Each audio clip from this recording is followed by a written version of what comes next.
জলবায়ু পরিবর্তন মোকাবেলা এবং পরিবেশ রক্ষায় একসাথে কাজ করবে ঢাকা এবং ওয়াশিংটন। এছাড়া দুদেশের মধ্যে সম্পর্ক উন্নয়ন নিয়েও ডোনাল্ড লুর সাথে কথা হয়েছে বলে জানিয়েছেন পরিবেশ, বন ও জলবায়ু বিষয়ক মন্ত্রী সাবের হোসেন চৌধুরী। সকালে সচিবালয়ে সফররত মার্কিন সহকারী পররাষ্ট্রমন্ত্রী ডোনাল্ড লুর সাথে বৈঠক করেন পরিবেশ মন্ত্রী সাবের হোসেন চৌধুরী। সেই বৈঠক শেষে পরিবেশ মন্ত্রী বলেন, বাংলাদেশ জলবায়ু পরিবর্তনে ক্ষতিগ্রস্ত একটি দেশ, তাই জলবায়ু ফান্ড থেকে অর্থ দরকার। তিনি বলেন, বাংলাদেশের পরিবেশ বিষয়ে আমেরিকার প্রযুক্তিগত এবং স্যাটেলাইট ডাটা দরকার। যুক্তরাষ্ট্র সেই ডাটা দিতে রাজি হয়েছে। বাংলাদেশ এবং আমেরিকা আরও কিভাবে কাজ করতে পারে মূলত আমরা সেটা নিয়ে আলাপ করেছি।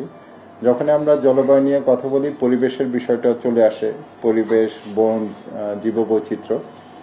তো আমরা চাচ্ছি আমাদের আগামী দিনের আমাদের যে সহযোগিতা সেটাকে হয়তো আমরা একটা কাঠামোর মধ্যে আনার চেষ্টা করব।